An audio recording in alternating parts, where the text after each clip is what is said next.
बहुत समय पहले एक शक्तिशाली और धार्मिक राजा विक्रम का राज्य था। वह एक लोकप्रिय और न्यायप्रिय राजा था। एक बार उसके राज्य में भयंकर अकाल पड़ता है। फसलें बर्बाद हो जाती हैं, व्यापार ठप हो जाता है और प्रजा पर भी संकट आ जाता है।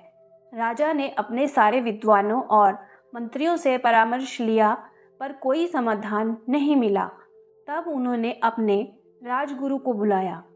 राजा ने आचार्य से पूछा, आचार्य, कृपा करके हमें अपनी प्रजा और इस राज्य को इस भयंकर संकट से निकालने का उपाय सुझाएं। आचार्य ने कहा, महाराज, राज्य पर संकट तब तक मंडराता रहेगा जब तक आप एक असामान्य कर्म नहीं करते। राजा ने पूछा, आचार्य, कृपा करके बताएं कि मैं अपनी प्रजा की भलाई के लिए क्या कार्य कर सकता हूँ।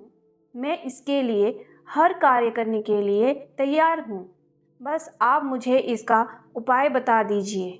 आचार्य ने कहा, आपको लगातार 11 दिनों तक उपवास करना होगा और केवल एक भिखारी से भीख मांगनी होगी, और भीख में जो भी प्राप्त होगा शाम को उसे ही खाकर आपको अपना और अपने परिवार का व्रत तुड़वाना होगा और 11 दिनों तक इसी तरह गुजारा करना होगा।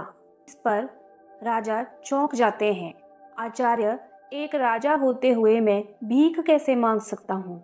आचार्य ने कहा, महाराज, कुछ हासिल करने के लिए परीक्षा तो हर कदम पर देनी ही पड़ती है। राजा सोच में पड़ जाता है और कुछ समय विचार करने के बाद कहता है, आचार्य, आप सही कह रहे हैं। अगर मेरे भीख मांगने से मेरे राज्य का संकट दूर हो सकता है तो मैं यह भी अवश्य करूँगा।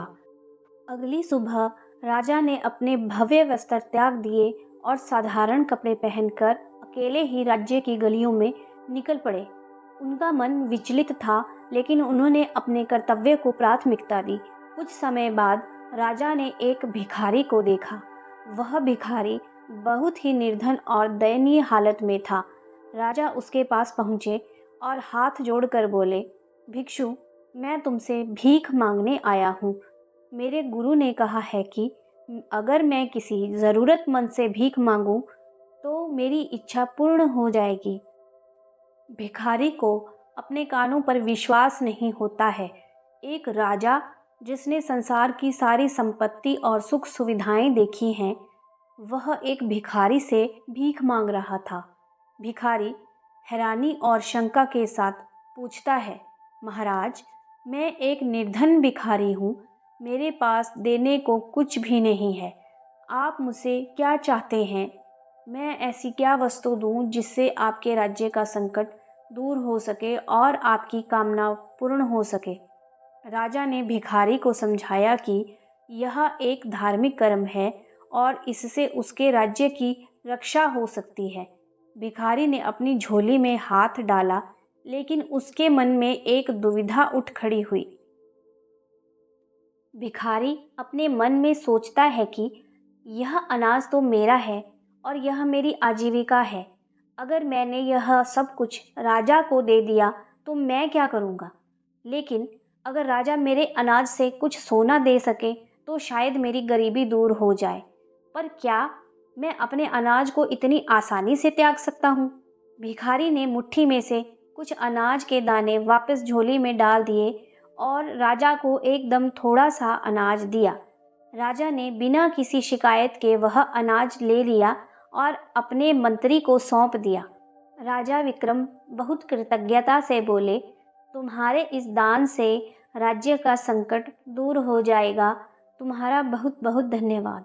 मंत्री ने तुरंत उस अनाज के वजन के बराबर सोने की एक छोटी पोटली भिखारी को दे दी और कहा, यह तुम्हारे दान का फल है, इसे घर जाकर ही देखना। भिखारी, जो पहले ही अपने किए दान पर संदेह कर रहा था, जल्दी से घर भागा। उसने घर पहुंचते ही अपनी पत्नी को सारी बातें बताई और पोटली खोली। पोटली खुलते ही उसमें से चमचमाते सोने के सिक्के गिरे और भिखारी और उसकी पत्नी दोनों की आंखें फटी की फटी रह गई। भिखारी की पत्नी उत्साह और पछतावे से कहती है कि अरे, यह तो सोने के सिक्के हैं। अगर तुमने ज़्यादा अनाज दिया होता तो और भी सोना मिलता। हमने अपनी लालच के कारण बहुत बड़ा अवसर खो दिया है। भिखारी का दिल धड़क उठता है। उसने महसूस किया कि उसने अपने जीवन की बहुत बड़ी भूल की। उसके कानों में अब भी राजा के शब्द गूंजते रहे। अगले दिन भिखारी फिर से राजा के पास जाता है। इस बार वह अपनी झोली में बचा सारा अनाज लेकर आया था। उसने राजा से मिलकर कहा, महाराज, मैं अपनी गलती के लिए क्षमा चाहता हूँ। मेरी झोली में कुछ अनाज बाकी था, लेकिन मैंने पूरा अनाज आपको नहीं दिया। मुझे अपनी गलती पर पछतावा है, इसलिए मैं अब ये सारा अनाज आपको दे देना चाहता हूँ। कृपया इसे स्वीकार कर लें। राजा ने भिखारी को देखा। उसकी आंखों में सच्चा पछतावा और विनम्रता दिखाई दी। राजा विक्रम एकदम शांत और गहरे स्वर में कहते हैं कि तुम्हारे पहले दान में ही सच्चा पुण्य था। अब इस अनाज का कोई मूल्य नहीं है। सच्चा दान वही होता है जो दिल से और सही समय पर दिया जाता है। अवसर कभी कभी ही आते हैं और उन्हें चूकना नहीं चाहिए। तुम्हारे किए गए दान के कारण हम सभी का मनोरथ पूर्ण हो गया है। परंतु अवसर कभी कभी ही मिलते हैं, रोज नहीं। तुमने इस सुनहरे अवसर को अपने लालच की वजह से और स्वार्थ के कारण गंवा दिया। भिखारी को यह सुनकर गहरा आघात लगता है, लेकिन अब उसके पास पछताने के अतिरिक्त कुछ नहीं बचता।